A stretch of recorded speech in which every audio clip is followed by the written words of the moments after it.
This is Michael M. Hotep, founder of the African History Network, host of the African History Network show. I'm a talk show host, researcher, lecturer, writer, and historian. It is Thursday, January 30th, 2020, and we are live. So everybody share this broadcast on your Facebook page, share this on your social media platform, share this on YouTube. Invite your friends to tune in. So we know Dr. King Day was celebrated January 20th. Many of you all saw the 3-hour presentation I did on our Facebook fan page, the African History Network, dealing with Dr. King and why he was the most hated man in America. 1968 when he was assassinated, and we also talked about guns and the civil rights movement. So January 30th is the anniversary of Dr. King's house being firebombed in Montgomery, Alabama during the Montgomery bus boycott. His house was firebombed January 30th, 1956. Okay, so we're going to talk some about that history and also talk about guns in the civil rights movement. And I'm going to, I'm going through reading this book now, this nonviolent stuff that gets you killed, how guns made the civil rights movement possible, by Professor Charles E. Cobb Jr. And he talks about Dr. King here in the book as well. And one of the things that a lot of people don't know is Dr. King, one, owned guns. During the Montgomery bus boycott, he owned guns. And he tried to get a concealed pistol license in 1956 after his house was firebombed. Okay, so we're going to talk some about that as well. I'm going to share a few articles with you dealing with this history. Now, what's interesting is Equal Justice Initiative, EJI.org, which is Attorney Brian Stevenson's organization. They have an article about this, and you see me share their posts each day dealing with this date in this date in history. And then also History.com, which is the official website of the History Channel, they have an article dealing with this history as well. But the article from History.com is different than the one from EJI.org. The one from History.com leaves out some very, very important information. Okay, so we're going to talk about that. I'm going to share a few articles with you, so get your pen and pad handy so you can write down this information. And then also African American business owners, post the name of your business here on the thread of the broadcast. We'll let you know how you can advertise with the African History Network. Email us at customerservice@africanhistorynetwork.com. Customerservice@africanhistorynetwork.com also. Okay. All right. So let me post this here on the thread of the broadcast. So let's look at this article here from EJI.org, Equal Justice Initiative. All right. And it's entitled. Let's pin that there. Okay. Let's see here. The one from EJI.org. Where is it? We have it here. All right, just a second here. We may go to the one from History.com. Let's bring that up. And then EJI.org. Okay. Okay, Dr. Martin Luther King Jr.'s home bombed in Montgomery, Alabama. This is from EJI.org. This took place on January 30th, 1956. This was 2 days before the lawsuit of Browder versus Gale was filed. The lawsuit of Browder versus Gale was filed by attorney Fred Gray, and this is what's going to end segregation on the buses in Montgomery, Alabama.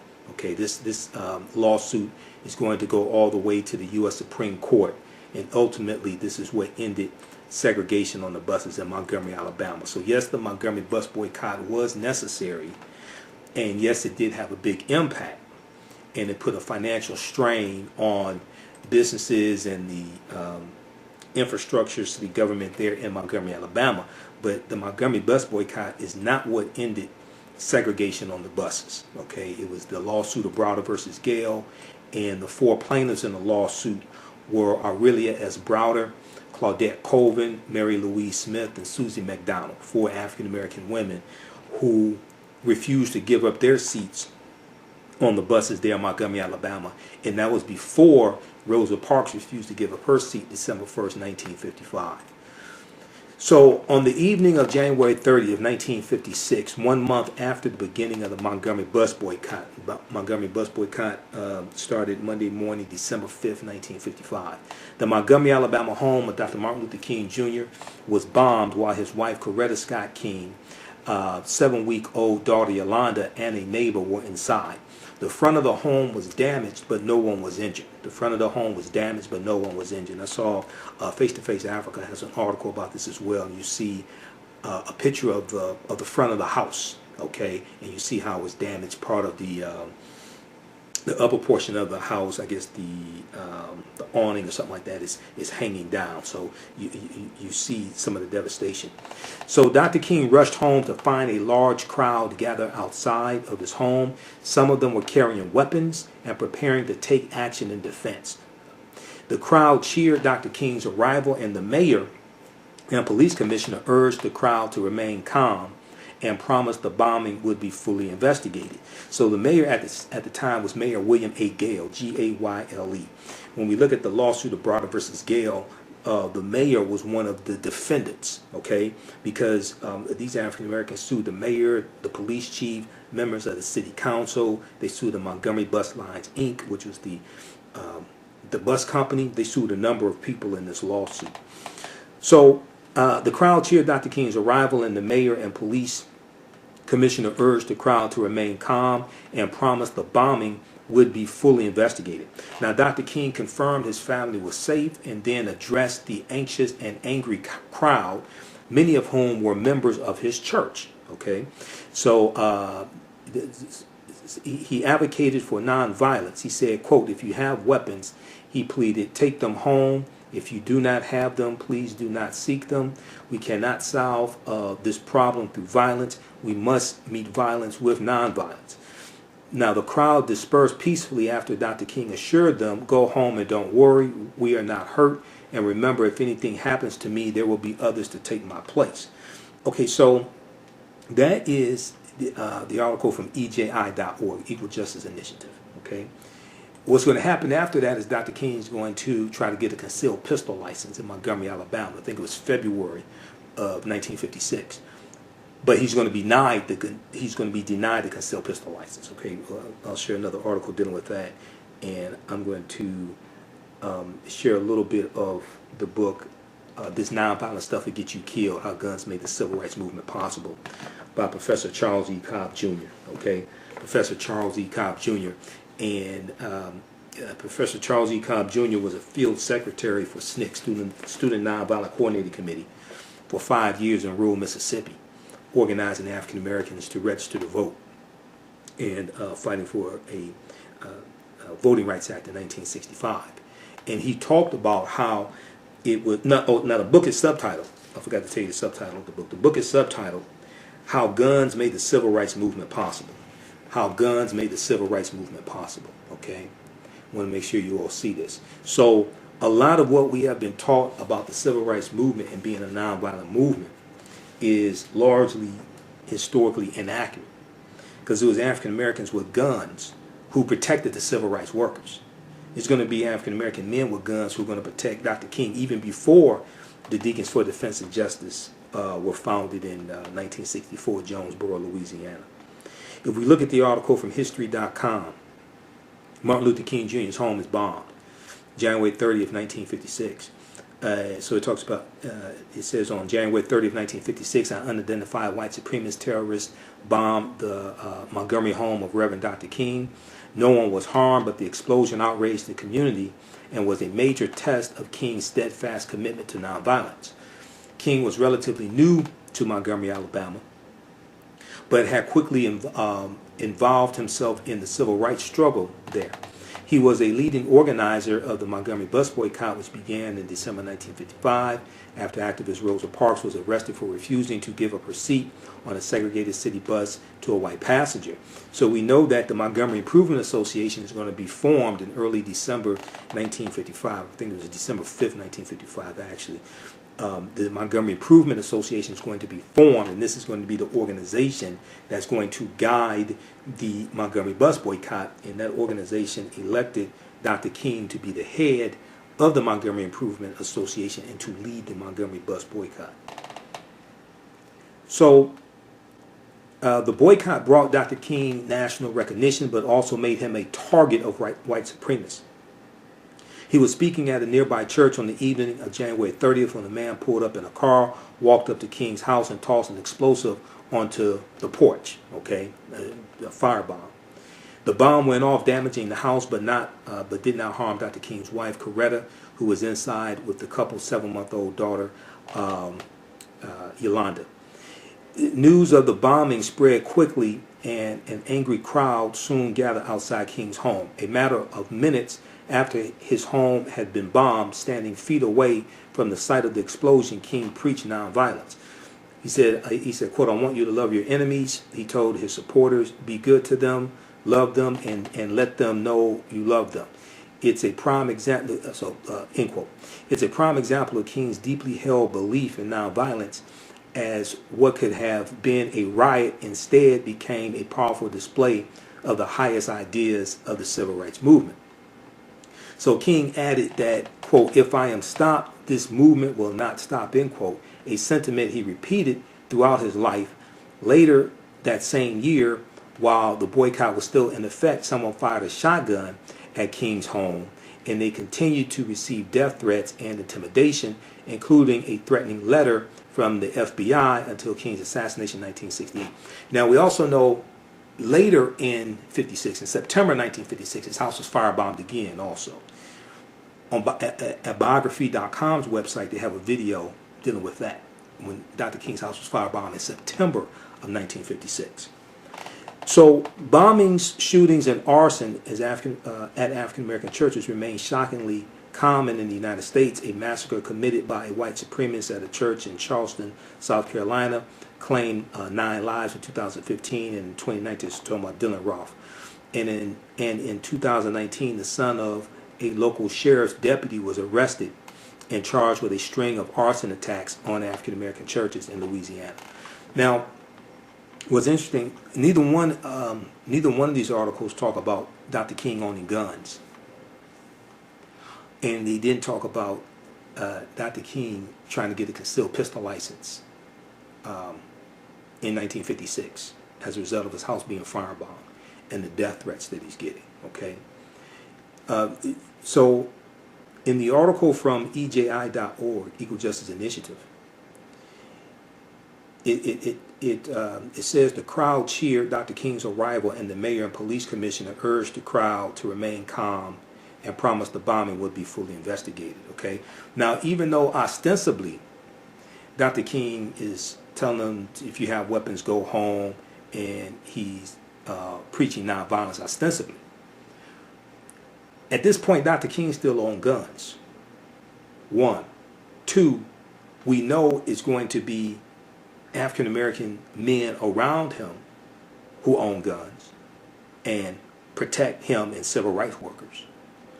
And it very well could be that what he said that because the police chief and the mayor were there as well to give cover and keep things calm. Because what he didn't want is a riot to break out or rebellion to break out while they have the bus boycott taking place. And they're getting national attention because of this bus boycott. They don't want something like this to derail it. Okay, so let's look at a couple of articles here. One is from, let's see, where do we go? We'll look at this here. At Stanford.edu, they have a King Institute, Stanford University, on their website. So they have a lot of articles about Dr. King, writings of his, things like this, right? They have an entry here, King's home firebomb, January 30th, 1956. At 9:15 p.m. while King is speaking before 2,000 congregants at a mass meeting at First Baptist Church, his home is bombed. Coretta Scott King and their daughter Yolanda Denise are not injured. King addresses a large crowd that gathers outside the house, pleading for nonviolence. The city commission promises police protection for King and offers a $500 reward for the capture and conviction of the persons responsible for the bombing. The Kings stay at the home of Dexter of Dexter Deacon J.T. Brooks. Okay, so there's Dexter Avenue Baptist Church. Late that night, King Sr., Dr. King's father, his daughter Christine, son A.D., and Coretta's father, Obadiah Scott, arrive hoping to convince Dr. King and his family to return to Atlanta, but he refuses because he's committed to this bus boycott. All right. Now, if we look at the Guardian.com, there's an article from what's the date on this? January 20th, 2014. When Martin Luther King gave up his guns. And it says King became an icon of pacifism, but he also believed in confrontational direct action. And it talks about when he tried to get a concealed pistol license in 1956. Few are aware that Martin Luther King Jr. once applied for a permit to carry a concealed handgun. In his 2011 book, Gunfight, UCLA law professor Adam Winkler notes that after King's house was bombed in 1956, the clergyman applied in Alabama for a concealed carry permit. Local police loathed to grant such permits to African Americans, deemed him, quote unquote, unsuitable, and denied his application. The lesson from this incident is not, as some NRA members have tried to suggest in recent years, that Dr. King should be remembered as a gun-toting Republican. And among many other problems, this portrayal neglects to acknowledge how Republicans use conservative anger about civil rights advances to win over the Dixiecrat South to their side of the aisle. Rather, the fact that Dr. King would request license to wear a gun in 1956 just as he was being catapulted onto the national stage illustrates the profundity of the transformation that he underwent over the course of his public career. So if we look at this, and you can read this article in full, and it talks about him adopting the nonviolent ideology of Mahatma Gandhi, and also January 30th is the anniversary of Mahatma Gandhi being assassinated. But we all know Gandhi was a racist, right? We all know Gandhi did not like African people at all. The numerous negative statements that Gandhi made about African people, like when he was in South Africa. So we've posted, AtlantaBlackStar.com has articles about that. We've posted a number of articles dealing with this. But History.com has an article, January 30th, this day in history, January 30th, Gandhi assassinated. Mahatma Gandhi, Mohandas Gandhi, the political and spiritual leader of the Indian independence movement, is assassinated in New Delhi by Hindu extremists. Okay, so you can read that. We'll post these links here on the thread of the broadcast. Now, let's go back to the one from the Guardian. Let's see here. Okay, so the article from the Guardian goes on. When Dr. King gave up his guns. It goes on to say, okay, so Dr. King, a newcomer to Montgomery, Alabama, was unexpectedly thrust into the leadership of the movement, chosen in part because he was not identified with any of the established factions among the city's prominent African Americans. So when you watch Eyes on the Prize, and they talk about the Montgomery bus boycott, E.D. Nixon is interviewed, who was a past president of the NAACP. He was a local activist there. Coretta Scott King was interviewed. Rosa Parks was interviewed. And they said that Dr. King was chosen because he was so new in Montgomery, Alabama. Very, very few people knew who he was. He wasn't part of certain factions in the community, things like this. So he was picked to lead it. He did not want the job. Okay? He took the job reluctantly because he felt other activists who had a history there should be one of the ones to lead the Montgomery Improvement Association. But so he reluctantly took the job. Okay, so soon Dr. King was receiving phone calls on which unidentified voices warned, quote, "Listen, N-word, we've taken all we want from you. Before next week, you'll be sorry you even came to Montgomery," end quote. After such threats resulted in the bombing of King's home in February 1956, armed watchmen guarded against further assassination attempts. I think they're talking about January 30th, 1956. Okay, so he's going to have armed watchmen guard his home after his house is firebombed. And then also we know in his last book, Where Do We Go From Here, Chaos or Community, chapter 2 is called Black Power. Okay, so Dr. King, see, we have to read Dr. King's books. We have to read his writings, because every Dr. King Day, and if you January 20th on Dr. King Day, I did a 3-hour broadcast. Go back and watch it. It's on our Facebook fan page, the African History Network. It's on my YouTube channel, Michael M. Hotel. And I go deep into this, right?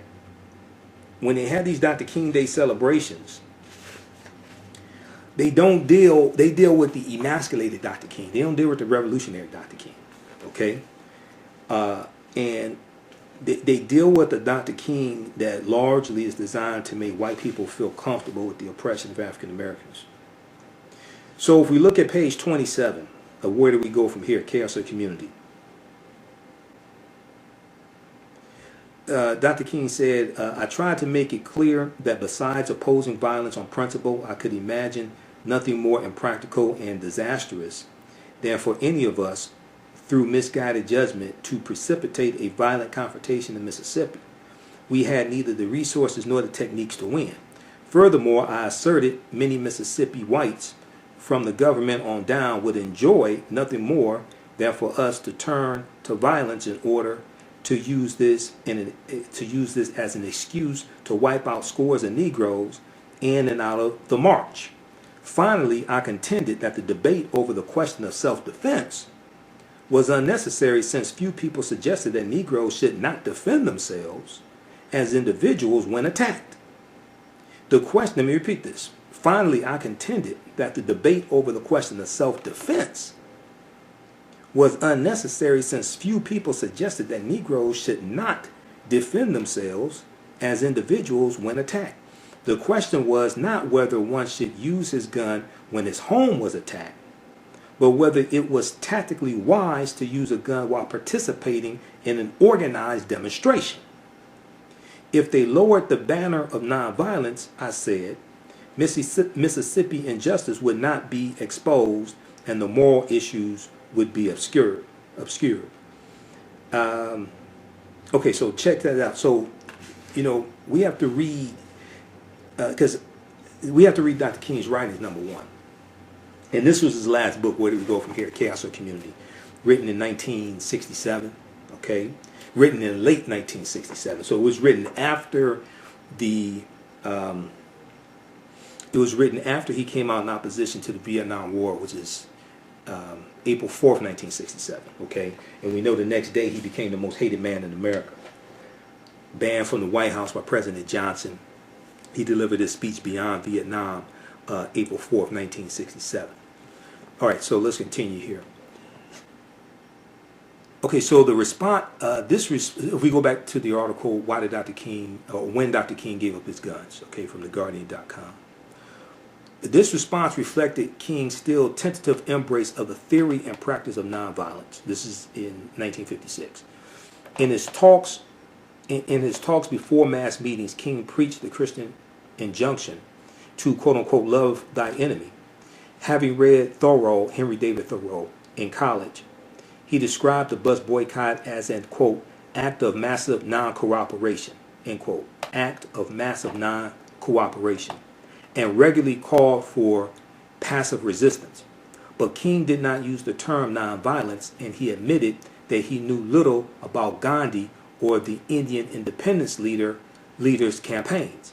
As King biographer Taylor Branch notes, out-of-state visitors who were knowledgeable about the principles of unarmed direct action, such as Reverend Glenn Smiley of the Fellowship of Reconciliation and Bayard Rustin of the War Resisters League, reported that King and other Montgomery activists were, quote, at once gifted and unsophisticated in nonviolence, end quote, at once gifted and unsophisticated in nonviolence, end quote. So it's going to be Bayard Rustin who's going to basically convince Dr. King to get rid of his guns.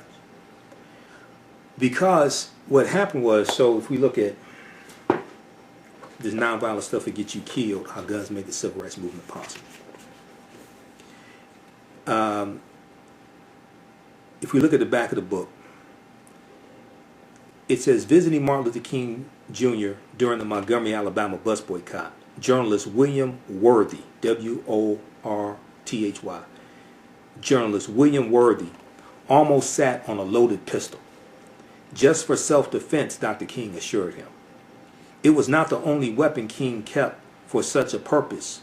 One of his advisors remembered the Reverend's Montgomery, Alabama home as an arsenal.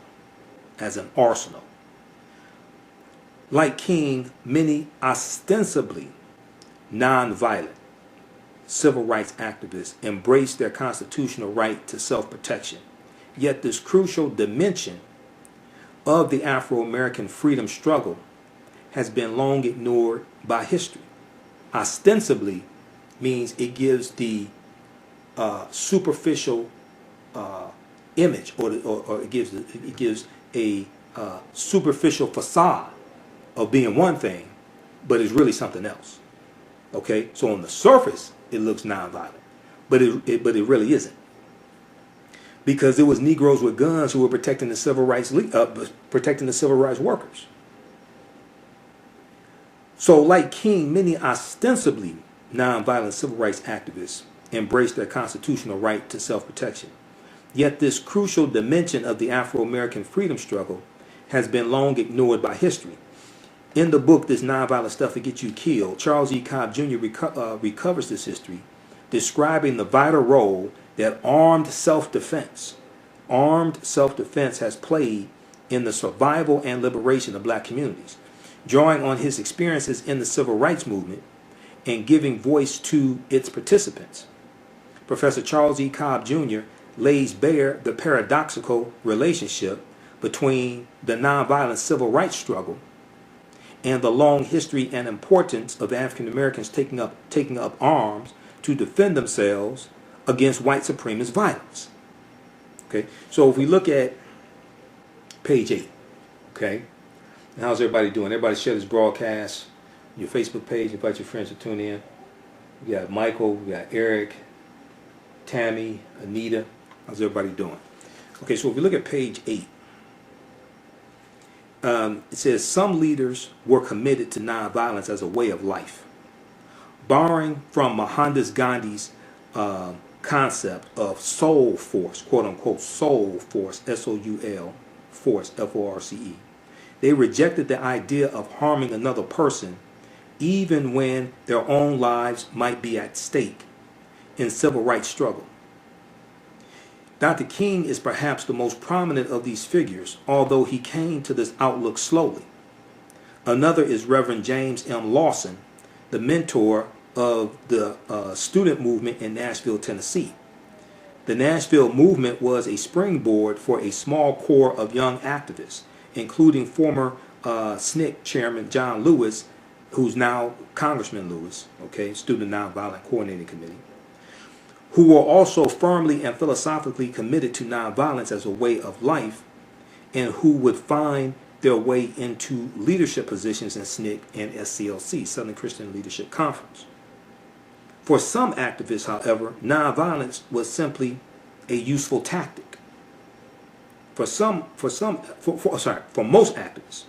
activists, however, nonviolence was simply a useful tactic.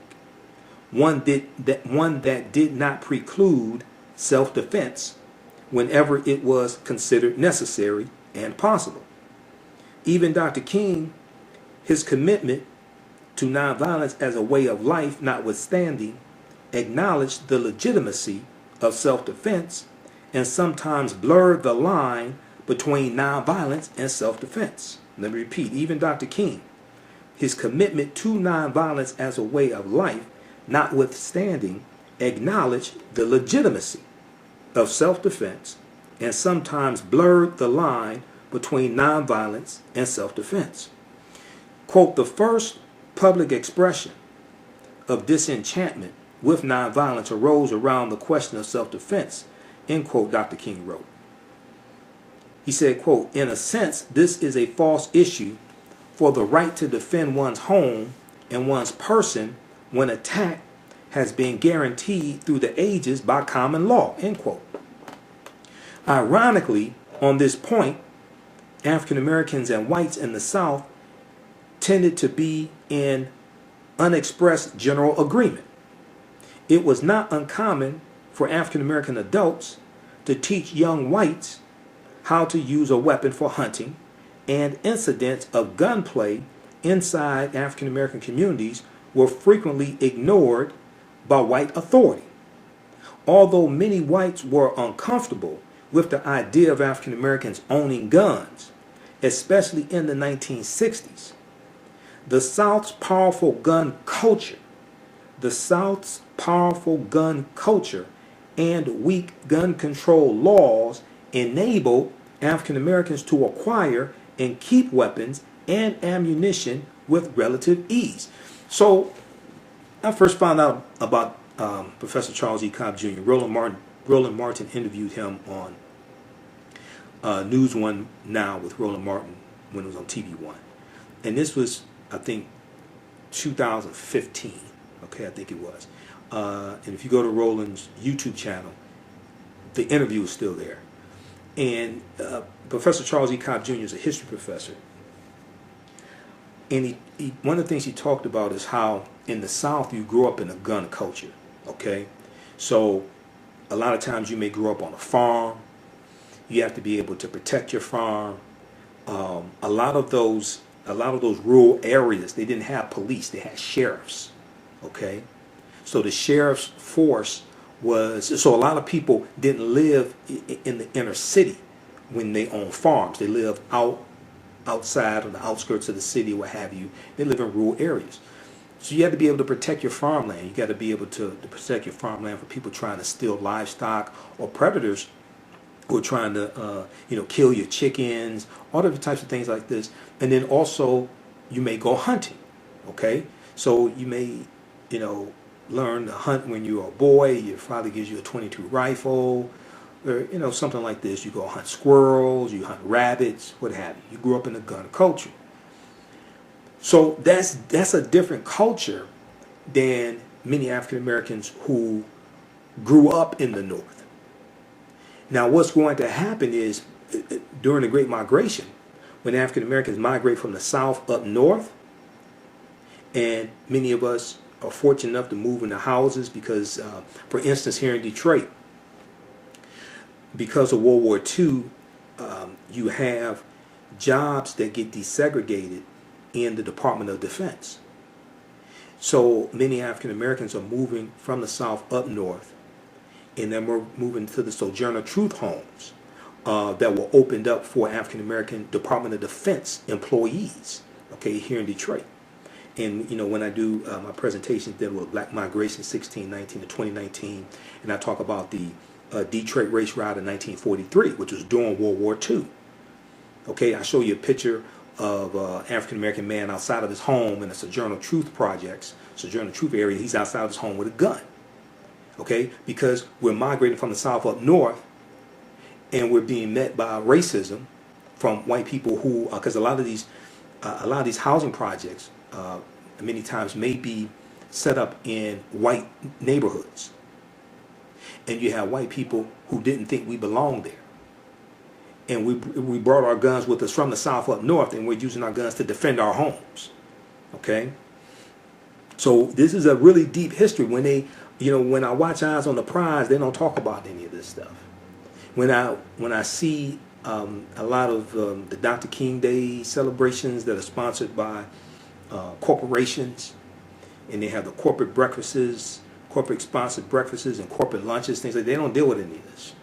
Okay, they don't talk about how guns made the civil rights movement possible. If they're in Professor James Small, who's one of my teachers, you see him in the Hidden Colors documentaries. I've interviewed him a number of times.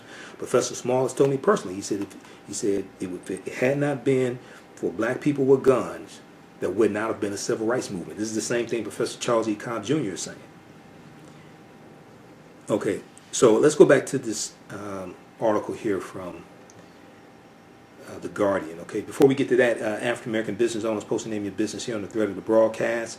Email us at customerservice@africanhistorynetwork.com, customerservice@africanhistorynetwork.com. For 25 years, the Black History 101 Mobile Museum has carried on the rich legacy of the Black Museum movement in America by showcasing original artifacts of the Black experience at colleges, universities, K-12 schools, corporations, libraries, conferences, and cultural events, making it the most traversed Black History mobile exhibit in American history. Dr. Khalid El Hakim is the founder of the Black History 101 Mobile Museum, and he is a highly sought-after public speaker on topics of Black history, social studies, education, museum studies, hip-hop, and race relations. Dr. Khalid was named among the change makers for NBC Universal's Erase the Hate campaign and listed as one of the 100 men of distinction for Black enterprise. He recently founded the Michigan Hip Hop Archive on the campus of Western Michigan University. The Black History 101 Mobile Museum is currently scheduling in-person and virtual exhibits nationwide. For more information, please contact Dr. Khalid Al Hakim directly at 313-645-4197, 313-645-4197, or visit their website at blackhistorymobilemuseum.com. That's blackhistorymobilemuseum.com.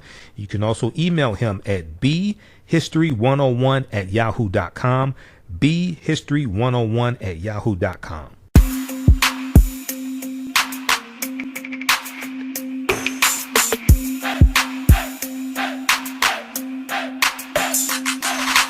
Are you getting ready for fall or winter?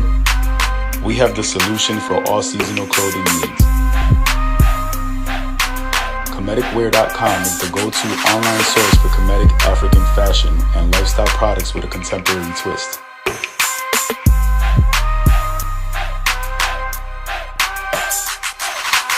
We're committed to offering unique styles reflecting our African heritage.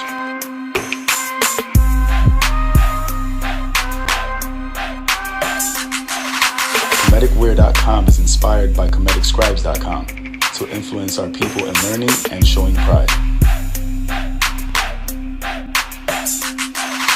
Please visit our website at ComedicWear.com.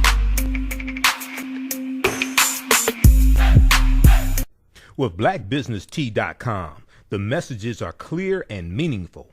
Keep your business in the black and out of the red. Mind your black business. Know your numbers and plan strategically. Black Business Boss, lead your industry. Support black business, encourage, patronize, and uplift one another. BlackBusinessT.com currently has products sold in Detroit, Atlanta, Chicago, and Los Angeles, with proceeds returned to the black community.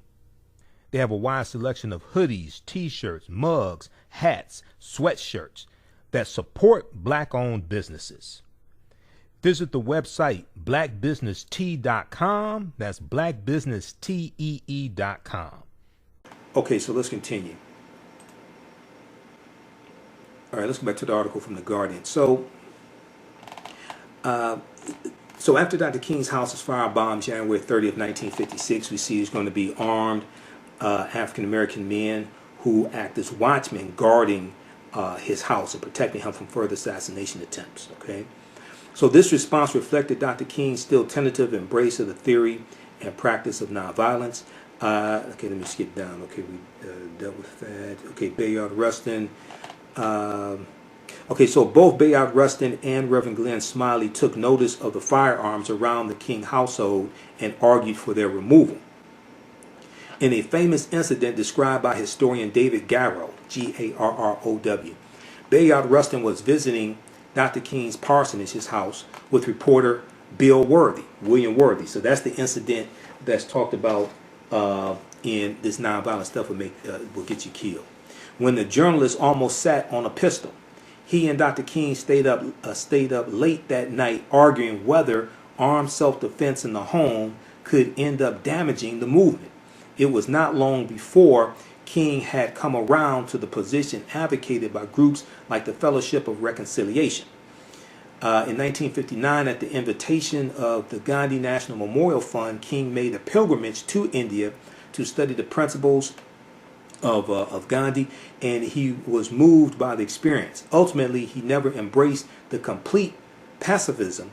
Okay, ultimately, he never embraced the complete pacifism. Later in the Black Power years, King made a distinction between people using guns to defend themselves in the home and the question of, quote, whether it was tactically wise to use a gun while participating in an organized protest, end quote. So that's that quote that comes from page 27 of Where Do We Go From Here, Chaos or Community, that's written by Dr. King. Chapter 2 deals with Black Power and the Black Power movement, okay? So that's where that quote comes from. I already shared that with you. Dr. King is making a distinction between the two.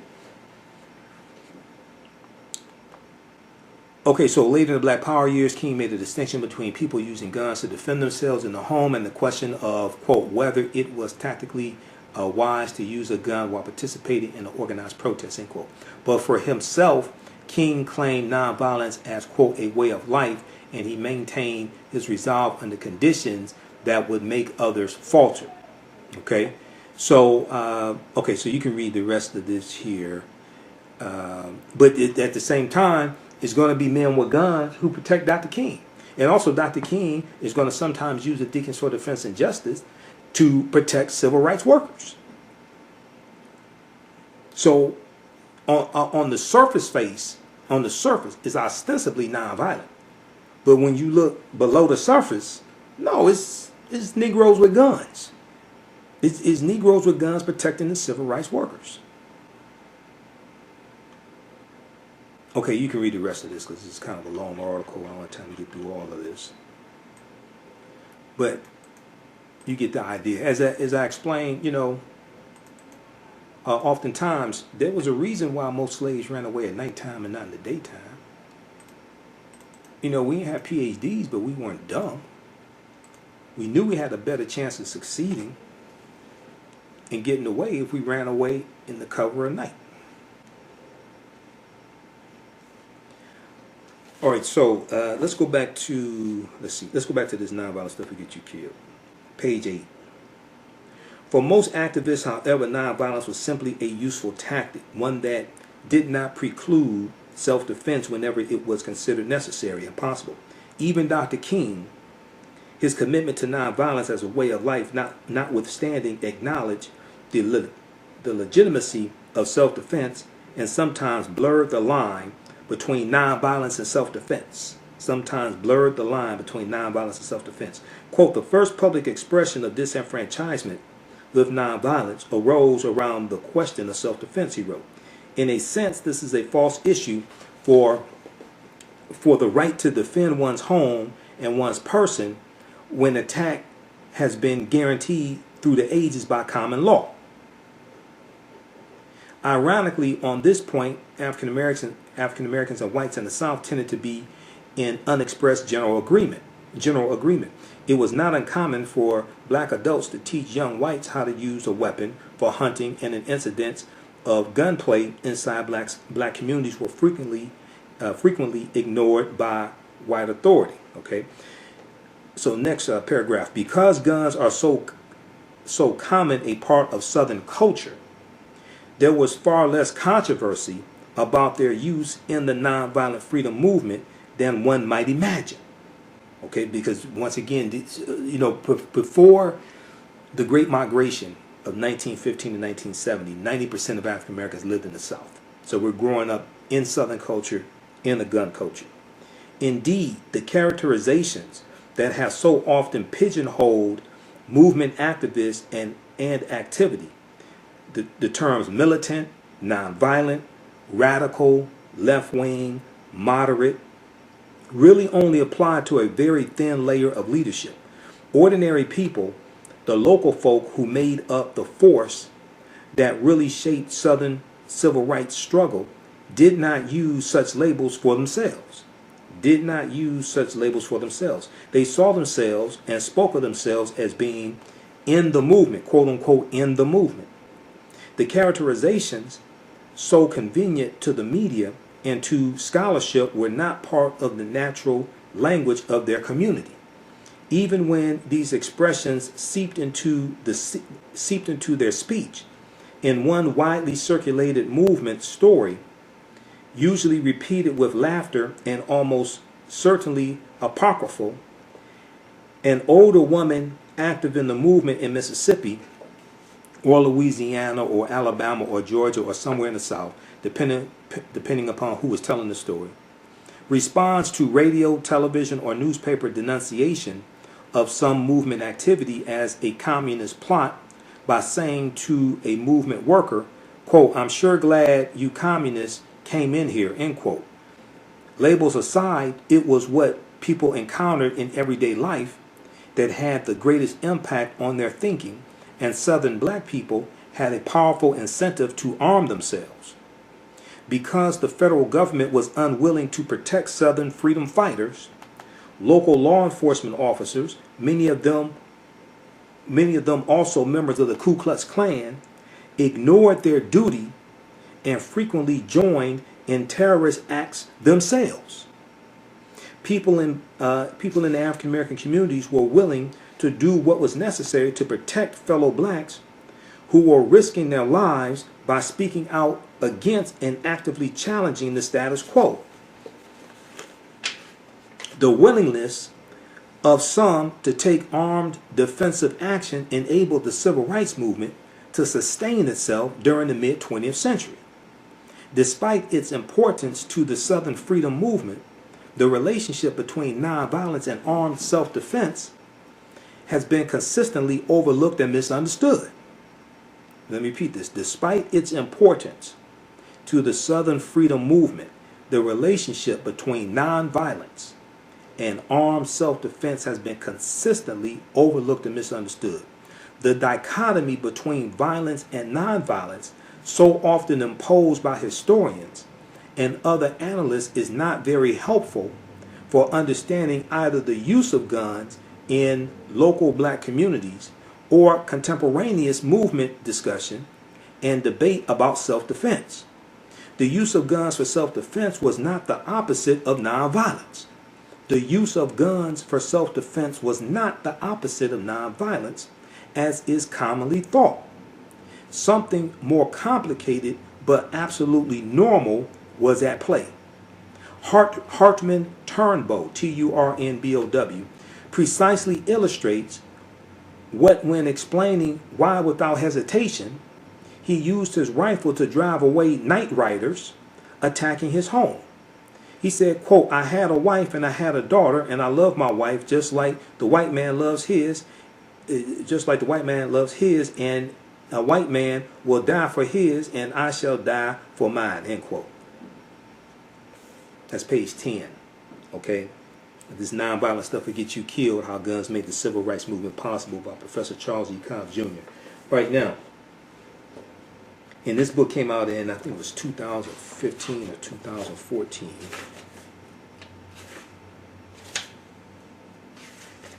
Let's see here. 2014. All right, now, if we look at, I think, two more articles here. Well, three.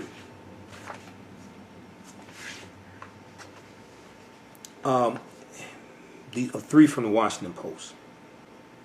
Then also, if you all like this type of information, you can donate to the African History Network, paypal.me/the AHN show, or $ the AHN show through Cash App, $ the AHN show through Cash App, or paypal.me/the AHN show through PayPal. It helps support the African History Network, helps us keep doing the research, finance our Sunday night show, etc. July 28, 2014, Professor Charles E. Cobb Jr. wrote an article for the Washington Post entitled "This Nonviolent Stuff Will Get You Killed." Okay, and I'll post a link here to this article. So what's interesting is I go to a lot of I've been to some Dr. King Day celebrations over the past few years. I don't get asked to speak at a lot of them. I've been to African American History Month celebrations, and oftentimes this part of the civil rights movement is not talked about. Now, when we study the Deacons for Defense and Justice, founded July 10th, 1964 in Jonesboro, Louisiana, We see that the Deacons for Defense and Justice were largely formed to protect the civil rights workers because the local police and the sheriffs were not doing their jobs. Okay, and if we see when we see the movie, it was on Showtime, about the Deacons for Defense and Justice, and the star Forrest Whitaker. Okay, we see this portrayed in the movie. FaceToFaceAfrica.com has a really good article also dealing with the Deacons for Defense and Justice. We posted that article here on our fan page recently. But when we look at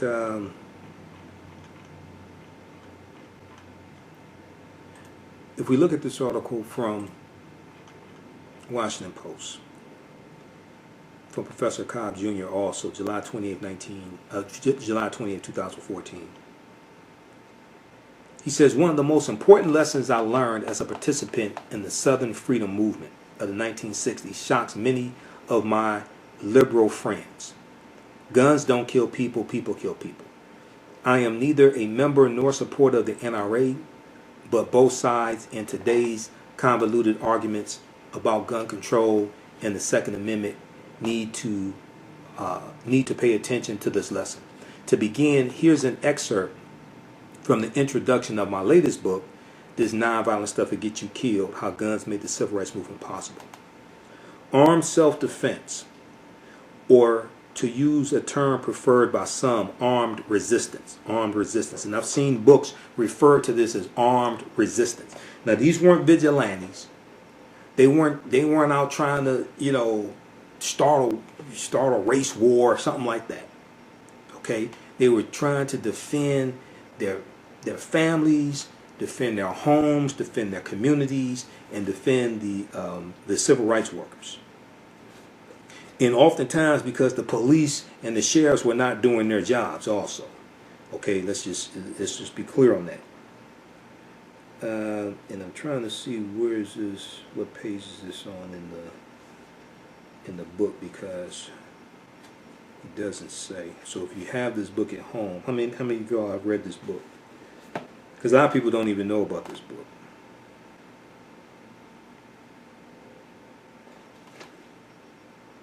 Okay, I'm trying to see where it is in here. But armed self-resistance, or to use a term preferred, armed self-defense, or to use a term preferred by some, armed resistance, as part of black struggle began not in the 1960s with angry militant and radical young Afro-Americans, but in the earliest years of the United States as one of African people's responses to oppression. This tradition, which culminates with the civil rights struggles and achievements of the mid-1960s, cannot be understood independently or outside its broader historical context. In every decade of the nation's history, brave and determined black men and women picked up guns to defend themselves and their communities. Thus, the tradition of armed self-defense in Afro-American history cannot be disconnected from the successes of what today is called the nonviolent civil rights movement. The tradition of armed self-defense in Afro-American history cannot be disconnected from the successes of what today is called the nonviolent civil rights movement. He's saying they go hand in hand. Okay? Participants in that movement always saw themselves as part of a centuries-long history of black life and struggle. Guns in no way contradicted the lessons of that history. Guns in no way contradicted the lessons of that history. Indeed, the idea of nonviolent struggle was newer in the black community. The idea of nonviolent struggle was newer in the black community, and it was protected in many ways by gunfire and the threat of gunfire. Simply put, because nonviolence works so well as a tactic by effecting change and was demonstrably improving their lives, some African Americans chose to use weapons to defend the nonviolent freedom movement. Once again, if it had not been for Negroes with guns, there would not have been a civil rights movement. Although it is counterintuitive, any discussion of guns in the movement must therefore also include substantial discussion of nonviolence and vice versa. The Southern Freedom Movement of the 1960s was broad in its objectives and its strategies, which helps explain the seemingly paradoxical coexistence of guns and nonviolence within it. As noted in 1964 by Robert P. Bob Moses, director of the Mississippi Project of the Student Nonviolent Coordinating Committee, SNCC. He said, quote, "It's not contradictory for a farmer to say he's nonviolent and also pledge to shoot a marauder's head off," end quote.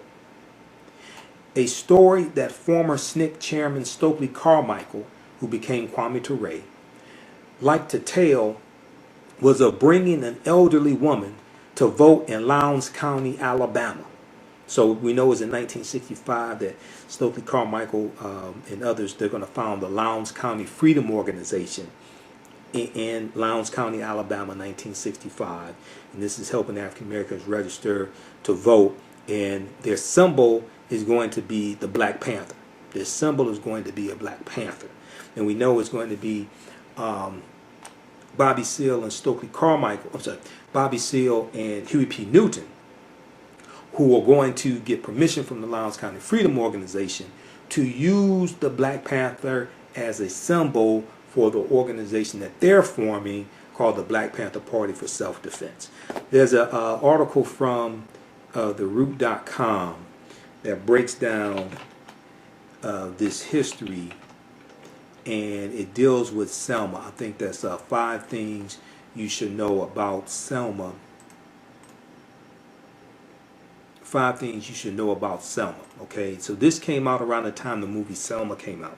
This is from March 6, 2015. Okay, and then incidentally, the character Black Panther from Marvel Comics, that came out before the Black Panther Party for Self-Defense came out. The Black Panther character debuted July 1966 in issue number 52 of the Fantastic Four comic book.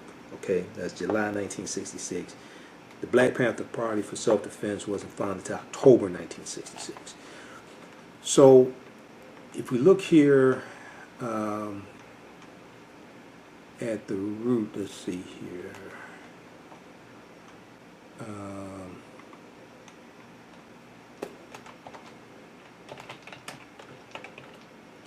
Number 5, the Selma movement helped give birth to the Black Panther Party.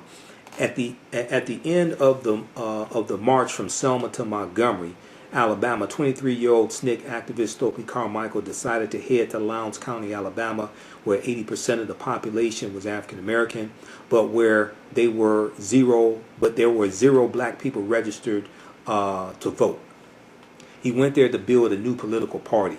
He formed the Lowndes County Freedom Organization, which used the Black Panther as a symbol. Okay, as its symbol. In October 1966, Stokely Carmichael, who was now head of SNCC, Student Nonviolent Coordinating Committee, and a leading voice of the Black Power movement, was a keynote speaker at a conference in Berkeley, California. In attendance were Huey P. Newton and Bobby Seale, who would adopt the Black Panther logo of the LCFO, Lowndes County Freedom Organization, for a new organization they were forming in Oakland, California. This organization was the Black Panther Party for Self-Defense. But they got, I've read other information, they got permission to use the Black Panther as their symbol. Okay? So read this article here, 5 things you should know about Selma. And this deals with the Selma to Montgomery March. We know Montgomery is the capital of Alabama.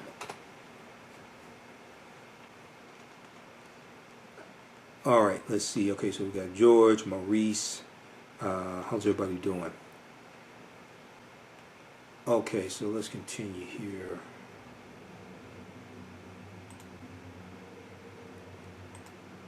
All right, this was the one from Washington Post. Okay, so it's talking about Stokely Carmichael, a story that former SNCC Chairman Stokely Carmichael like to tell was of bringing the elderly woman to vote in Lowndes County, Alabama. Okay, so the 1955-56 Montgomery bus boycott. Oh, sorry, I skipped over something. Okay, bringing the elderly woman to vote in Lowndes County, Alabama. Quote, she had to be 80 years old and going to vote for the first time of her life. That old lady came up to us, went into her bag, and produced this enormous, rusty Civil War look, this enormous, rusty Civil War looking old pistol. Best you hold this for me, son. I'm going to cast my vote now, end quote. Okay. So this is an old black woman, about 80 years old, going to vote for the first time. She took a gun. She took a gun with her. Okay. So maybe this is where Medea got it from. I don't know. So the 1955-1956 bus boycott of Montgomery, Alabama, the student sit-in movement that began in 1960 and the freedom rides in 1961 all persuasively demonstrated that nonviolent resistance was an effective way of fighting for civil rights. These were not acts of hate or brutality towards white people, who were themselves ignorant of their imprisonment by a system that led them to believe in white supremacy. They were instead aggressive confrontations that challenged the system, and recognizing this refutes the notion that nonviolence was a passive tactic. Nevertheless, it was startling to see the willingness of Southern civil rights activists to put themselves in harm's way and their refusal to respond with violence when assaulted. Almost immediately, nonviolent resistance was criticized as dangerous foolishness that reflected weakness, even cowardly submission. Writing in 1957 about the Montgomery bus boycott, Dr. W.B. Du Bois expressed great skepticism about nonviolence. He said, quote, no normal human being of trained intelligence is going to fight the man who will not fight back, but suppose they are wild beasts or wild men. To yield to the rush of the tiger is death, nothing less, end quote. 6 years later, Malcolm X, then a leader of the Nation of Islam, showed greater hostility and less restraint than Du Bois. He denounced Martin Luther King Jr. as a modern Uncle Tom, subsidized by whites, quote, to teach the Negroes to be defenseless, end quote. So we know that toward the end of both of their lives, their ideologies were converging. We know that, so if you read Martin Malcolm in America, a Dream or a Nightmare by James H. Cone, he painstakingly deals with this, okay? We also know that Malcolm's going to join the civil rights movement when he officially separates from the Nation of Islam March 8, 1964. And also, while Malcolm was still in the Nation of Islam, July 31st, 1963, the month before the March on Washington, Malcolm calls for a unification of the civil rights leaders. He sends a letter to the leading civil rights leaders, including Dr. King, and he requests a meeting with them. And he said we have to find a common solution to a common problem posed by a common enemy. If you read the article from the Washington Post that deals with, it's entitled Martin Luther King Jr. and Malcolm X Met Just Once. And it deals with that history. But when Malcolm meets Dr. King, March 26, 1964, at the U.S. Senate debate for the Civil Rights Act of 1964, Malcolm tells Dr. King, I'm throwing all of my effort into the heart of the civil rights movement. Because Malcolm is already separated from the Nation of Islam then. So their reaction suggests that neither Du Bois or Malcolm X could grasp the fact that nonviolence, although risky, as any challenge to oppression always is, was not passive, that it provided an effective means of directly challenging white supremacy with more than rhetoric.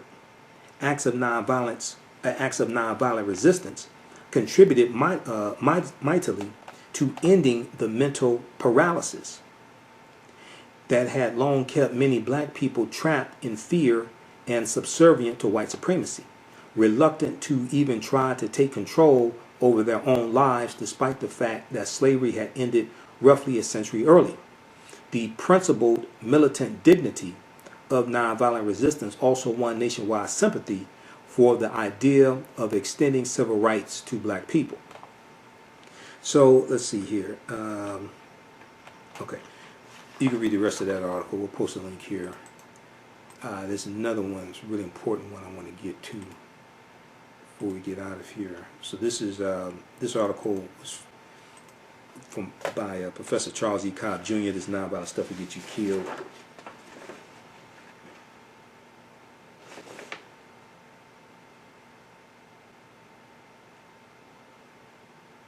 Okay, you can read. Yeah, you can read the rest of that. Let's look at Professor Nicholas Johnson. Professor Nicholas Johnson wrote the book "Negroes and the Gun: the Black Tradition of Arms." Negroes and the Gun: the Black Tradition of Arms.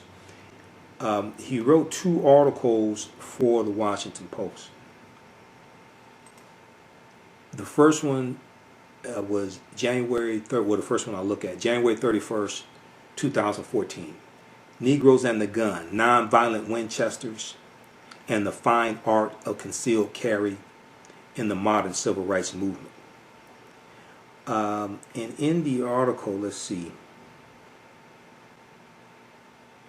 he says the longest chapter in the book Negroes and the Gun is devoted to the modern civil rights movement. The record here is rich with oral histories, memories, and other detailed first-hand accounts that illuminated the black tradition of arms. Because once again, growing up in the Southern culture, growing up in the gun culture.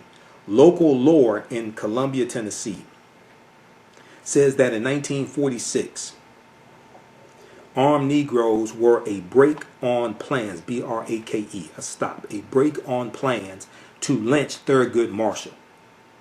The prodigiously armed T.R.M. Howard, his initials T.R.M. Howard, and the surrounding black community were central in the quest for justice for Emmett Till. In 1956, Constance Baker Motley, who was an African-American female attorney, and she goes on to become the first African-American female federal judge. Constance Baker Motley and Thurgood Marshall in 1956 were guarded by armed black men overnight and on the way to the courthouse when they were in Birmingham, Alabama to press desegregation cases. Rosa Parks recounts vividly a table filled with guns as she and her husband Raymond Parks started hosting activist meetings at their house on Huffman Street, that's there in Montgomery, Alabama. And Raymond Parks' gun was a comfort when harassment began. So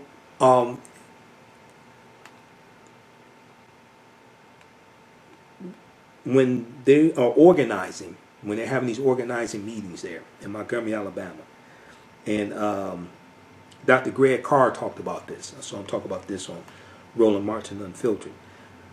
But Rosa Parks said when they would sit down at the table, they would take their guns out and put them, their pistols, take their pistols out, put them on the table. So if the Klan or white supremacists bust in their house while they're meeting, their guns will already be out and they can shoot them. Now this is Rosa Parks. So when they talk about Rosa Parks, they don't talk about Rosa Parks and guns. I wonder why. Legendary activist Fred Shuttlesworth rode to the rescue with a 15-car caravan of armed black men when freedom riders were menaced by a crowd in Anniston. So Reverend Fred Shuttlesworth is the reverend who calls Dr. King in 1963 and asked Dr. King to come to Montgomery, Alabama to participate in the Birmingham campaign. Okay, so the Birmingham campaign was the campaign in Birmingham, Alabama to break the back of segregation in Birmingham, Alabama. All right, and that campaign was already underway.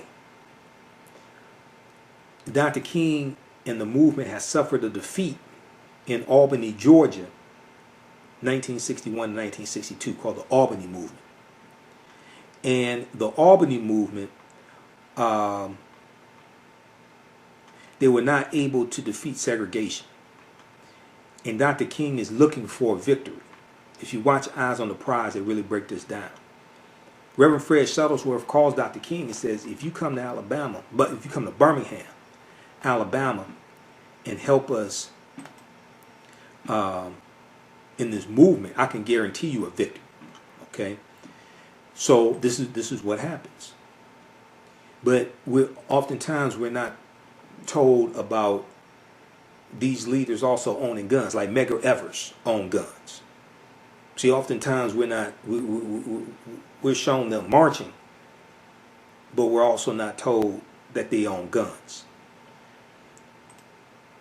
Okay, so legendary activist Fred Shuttlesworth rode to the rescue with a 15-car caravan of armed black men when freedom riders were menaced by a crowd in Anniston. Reverend Fred Shuttlesworth's good friend, Reverend Ed Gardner, would later capture the dichotomy that undergirded the movement in a quip about his nonviolent Winchester. Condoleezza Rice, former Secretary of State, was just a child at the time, but vividly reconstructs the scene of her father and the men of Dynamite Hill in Birmingham, Alabama, organizing an armed watch to deter bomb throwers. Dynamite Hill. Now, Birmingham, Alabama was also called Bombingham because white people were bombing so many African Americans' homes.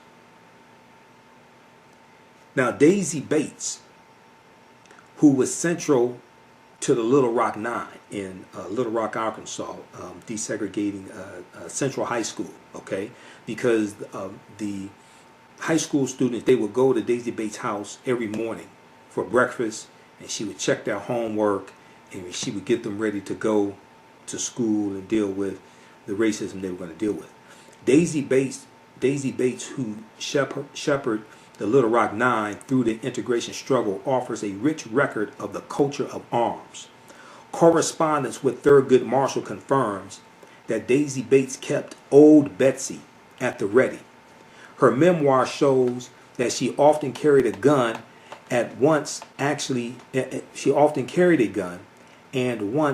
fired on a seething little man who had launched a firebomb at her home.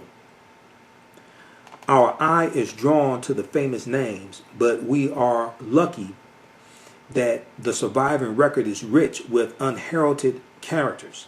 Some of these people deserve monuments, but we barely know them.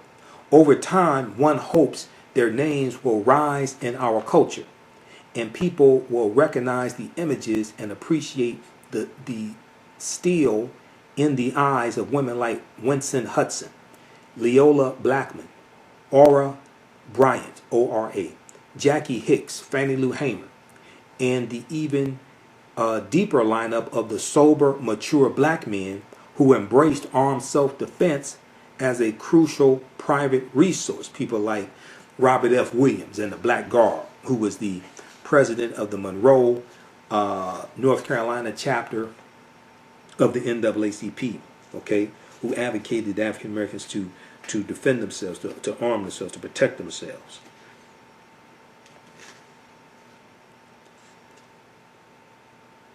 So these people not only own guns and fired them in self-defense, they also carry guns in defiance of discretionary permitting schemes of the type that said a bombing at Martin Luther King's home did not constitute good cause for granting him a permit to carry a gun. That's dealing with February 1956.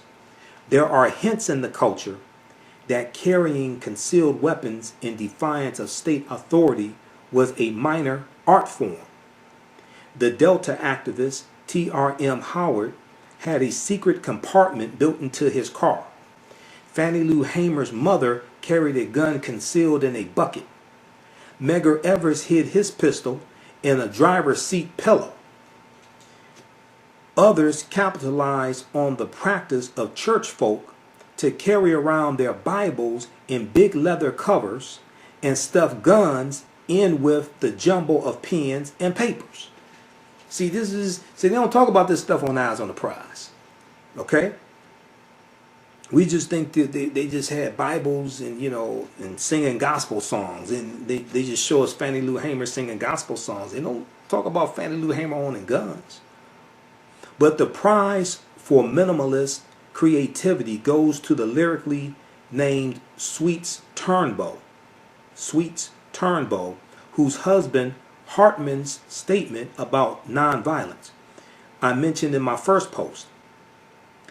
At the Democratic Convention in Atlantic City, Sweets Turnbow strolled the venues casually carrying a brown paper bag. It looked like she was toting her lunch. Years later, those who knew the truth would tell that inside the paper was a loaded pistol, and how, quote, Sweets never went any place without her brown paper bag and gun, end quote. It turns out this was a variation on the method employed by her husband, Hartman, about whom Julian Bond reported, the civil rights activist Julian Bond reported, quote, it's funny to see a man dressed like a farmer with a briefcase, and he opens the briefcase and nothing's in it but an army automatic, end quote. The narrative of nonviolence is also in the background here, and it is proper to acknowledge the unalloyed pacifism of people in the movement like Bob Moses and John Lewis.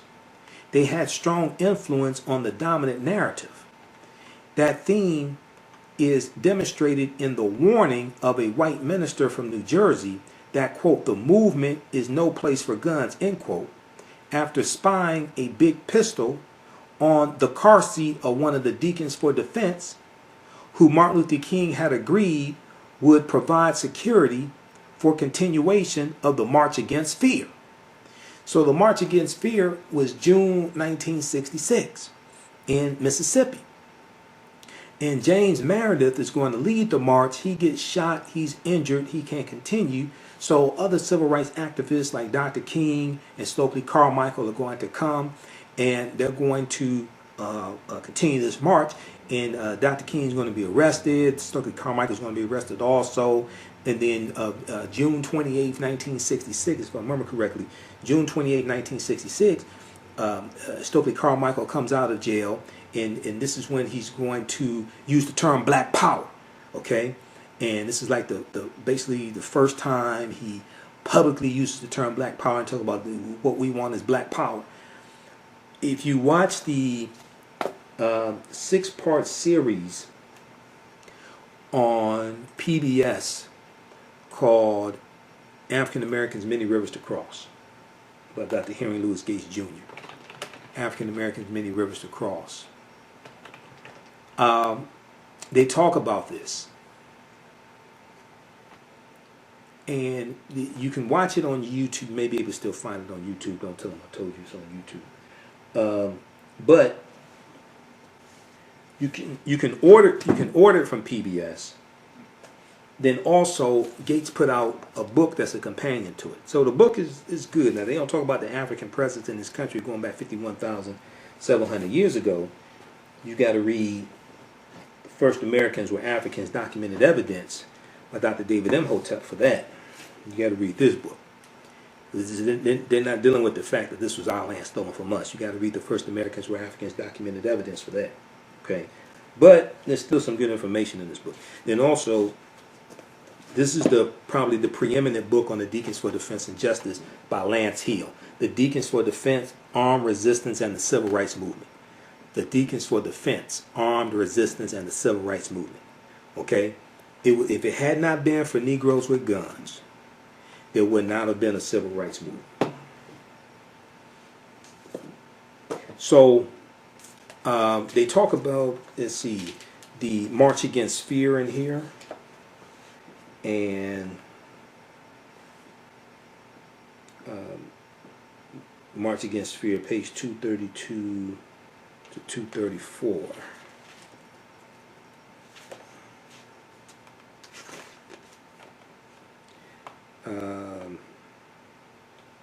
Yeah, so you can check that out, okay? But we're going to see Kwame Ture talk about Black Power, okay? And this is what we want. And that's going to be June of 1966.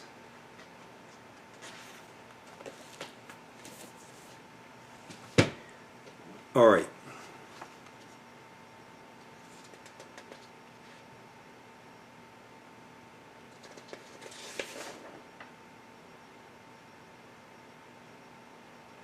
Okay, so let's go back to this article here quickly. This is from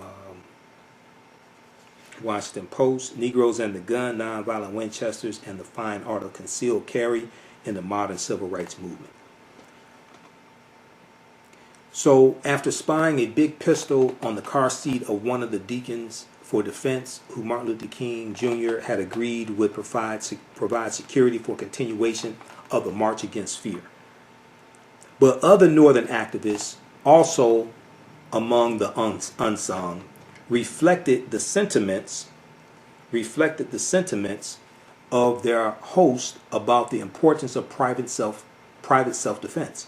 Yale law student Don Cates, Kates, drew enduring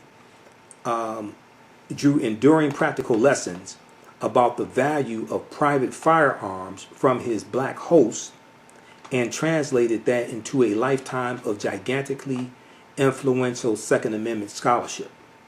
Native American activist John Salter, Salter, explains that his preparations tracked those of the community, recounting, quote, like a martyred friend of mine, Medgar Evers, I traveled armed with a .38 and a .44-40 Winchester carbine, end quote. Now, Medgar Evers' brother, Charles Evers, also considered the gun an indispensable tool. We are left wondering how to value statements of John Salter and Charles Evers that guns saved their lives against the bloody fact that a man with a gun took the life of their beloved brother and friend, Medgar Evers. So that was Byron Della Beckwith, June 12th, 1963, that Medgar Evers is assassinated, shortly after midnight. One lesson is that a gun is no guarantee of safety, and some will argue that it makes things worse. Still, Medgar Evers, John Salter, and countless others chose the gun, suggesting that amid conflicting empirical claims about the costs and benefits of firearms, much of this ultimately comes down to private assessments and private choice. Okay, so you can read the rest of it. This is a really good article here from Professor Nicholas Johnson. Okay, Negroes and the Gun, Nonviolent Winchesters, and the Fine Art of Concealed Carry in the Modern Civil Rights Movement. Once again, all this history is just totally left out of the Civil Rights Movement when certain people tell it. All right, now if we look at this last article here, another one from Professor Nicholas Johnson, the earlier one he wrote for the Washington Post, January 27, 2014, The What and Why of Negroes and the Gun, the Black Tradition of Arms. The What and Why of Negroes and the Gun, the Black Tradition of Arms. Okay, let me pull this one up here. Where do we have this? I have this one pulled up as well.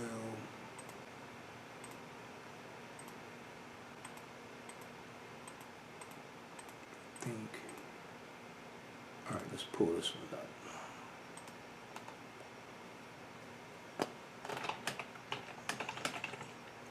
Just a second here. Okay.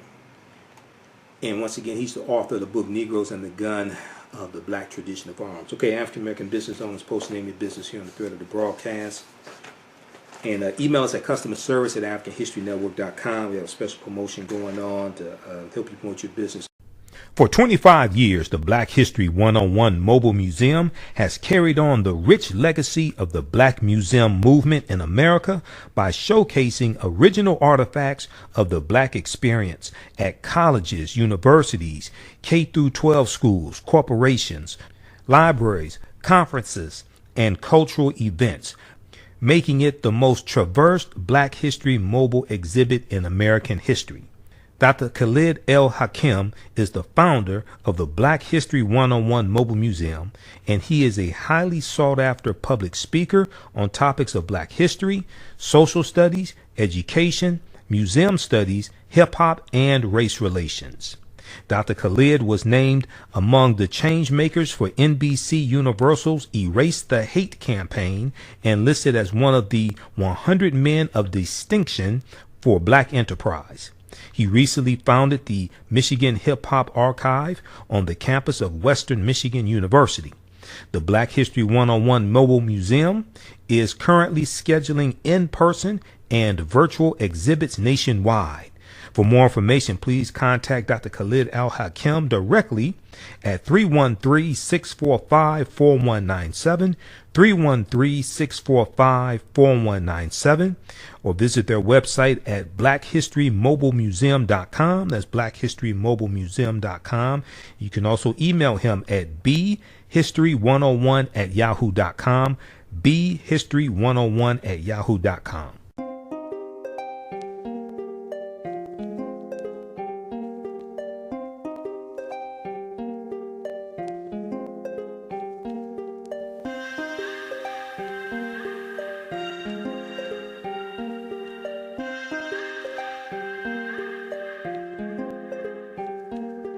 Black Bees products are a collection of natural, organic, personal care products with an appreciation of nature and bees. Our philosophy is without bees, we have nothing. We are honoring our Nile Valley ancestors who understood the importance of bees.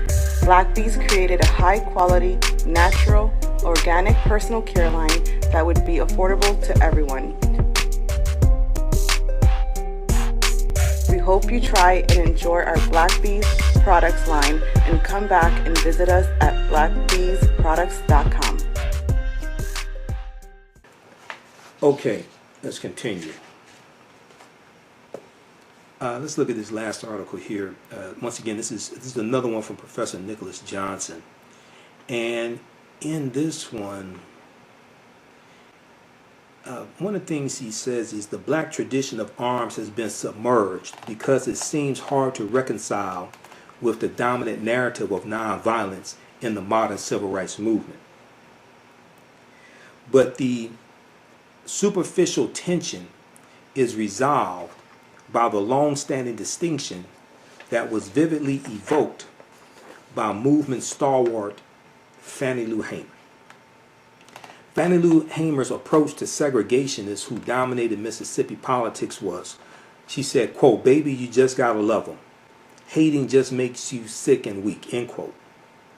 But asked how she survived the threats from midnight terrorists, Fannie Lou Hamer responded, quote, "I'll tell you why.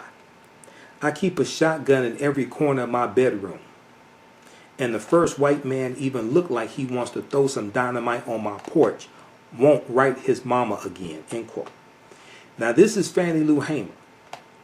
Now they show us images of Fannie Lou Hamer singing gospel songs. They show us Fannie Lou Hamer, I think it was 1964 Democratic National Convention. They quote Fannie Lou Hamer saying, "I'm sick and tired of being sick and tired." But they don't share that quote with us about Fannie Lou Hamer. And largely, most African Americans don't know Fannie Lou Hamer owned guns and owned multiple guns. Like Hartman Turnbull, Fannie Lou Hamer embraced private self-defense and political nonviolence without any sense of contradiction. In this, she channeled a more than century-old practice and philosophy that evolved through every generation, sharpened by icons like Ida B. Wells, Dr. W.B. Du Bois, and Daisy Bates, pressed by the burgeoning NAACP and crystallized by Martin Luther King Jr., who articulated it this way: violence exercised merely in self-defense. All societies, from the most primitive to the most cultured and civilized, accept as moral and legal the principle of self-defense, even involving weapons and bloodshed, has never been condemned by even Gandhi. When the Negro uses force in self-defense, he does not forfeit support. He may even win it by the courage and self-respect it reflects. But violence as a tool of advancement, involving organization as in warfare, possesses incalculable perils. So the article goes on to say, in practice and in policy, from the leadership to the grassroots, this view prevailed into the 1960s, right up to the point where the civil rights movement boiled over into violent protests and black radicals openly defied the traditional boundary against political violence. That violent and radical turn was the catalyst for a dramatic transition as the movement ushered in a new black political class, rising within a progressive political coalition that included the newly minted National Gun Control Movement. The burgeoning black political class embraced gun bans and lesser supply controls as one answer to violent crime in the new domains. By the mid-1970s, these influxes had supplanted the generations-old black tradition of arms with a modern orthodoxy of stringent gun control. The first 7 chapters of the book chronicle the rise and evolution of black tradition of arms. Chapter 8 details the pivot from that tradition into the modern orthodoxy of stringent gun control. Okay, so you can read the rest of this article here. This is also from the Washington Post. All right, so once again, January 30th, 1956 is the anniversary of Dr. King's house being firebombed. And, this gets into a history of the civil rights movement that a lot of people don't know about. And this deals with how guns made the civil rights movement possible. And many people don't know Dr. King owned guns, or why he got rid of his guns, or what he said about self-defense in '67, things like this, right? So this is why this history is important. This is why we have to study Dr. King, because his image has been totally distorted. We have to study Malcolm X as well. And, February 24th, 1966, Dr. King meets with the Honorable Elijah Muhammad. This is almost a year to the date that Malcolm is assassinated. He was assassinated February 21st, 1965. So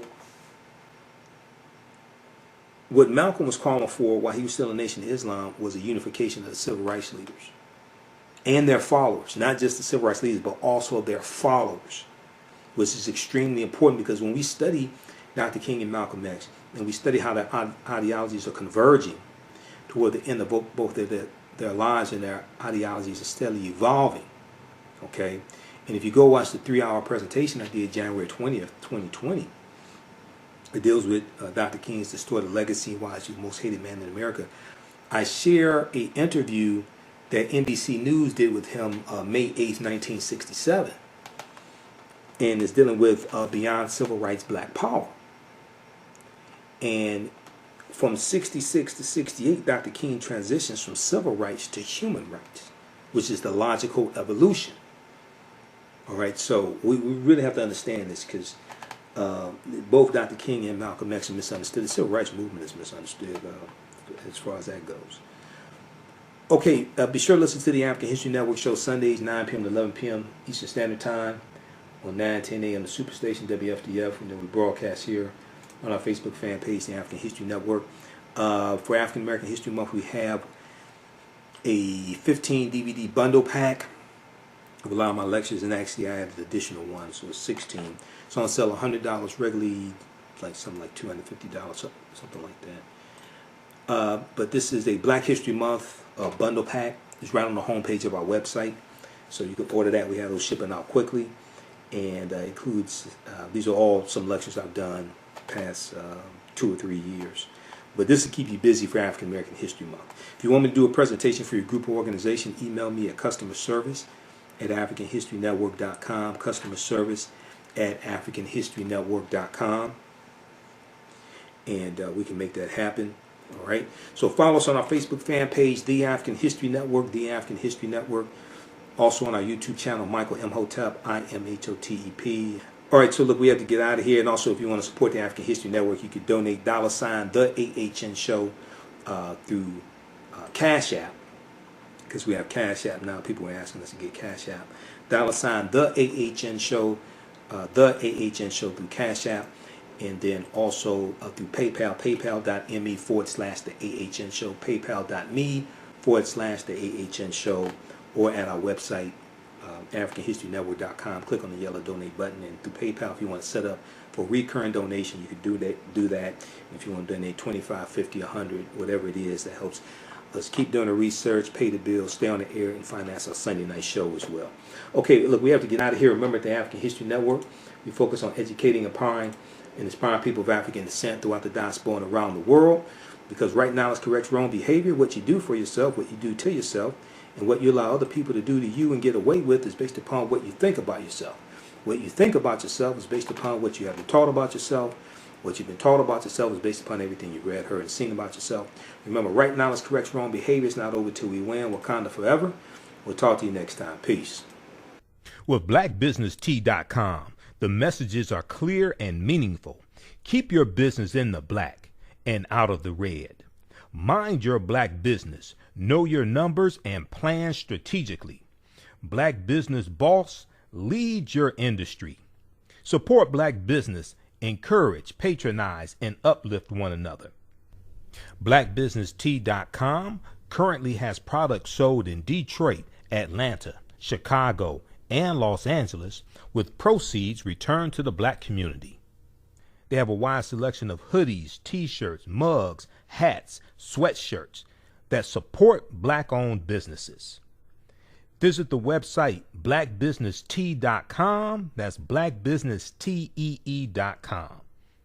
Intuitive Design Clothing is an online accessory store that sells one-of-a-kind signature statement pieces for men and women. They also specialize in fashion consultations, closet organization, and decorating small spaces. Are you looking for a statement piece for a special affair, or would you like to add some select pieces to your ensemble of accessories? If you're looking for something different, definitely contact Kathy Norman, owner and CEO of Intuitive Design Clothing. Visit their website, intuitivedesignClothing.com. That's intuitivedesignClothing.com, and you can email her at info@intuitivedesignClothing.com. Intuitive Design Clothing is where every entrance is a grand entrance.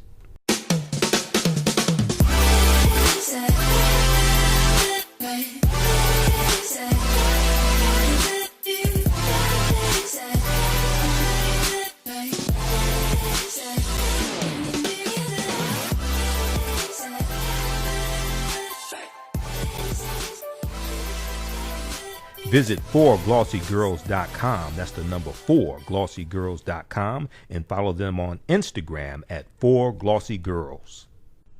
Soul Natural Beauty Products offers organic, plant-based skin and hair care products that will rejuvenate skin and naturally grow and thicken hair. Their whipped shea butter can heal or restore damaged skin cells to prevent hyperpigmentation and skin breakouts. All products are made with organic plant-based ingredients. Their maximum hair growth oil is fortified with organic herbal extracts and undeniably proves that Mother Nature knows best. It thickens, lengthens, softens, and conditions all types of hair. They even guarantee hair improvement within 90 days or a full refund. Their all-natural 24-hour deodorant leaves the body smelling fresh without sweating for up to 24 hours. It does not stain fabric, goes on smoothly, and has a refreshing lavender and frankincense aroma. It can be used by men, women, and even children. Place your order today at soulnaturalbeautyproducts.com. That's soulnaturalbeautyproducts.com, and follow them on Facebook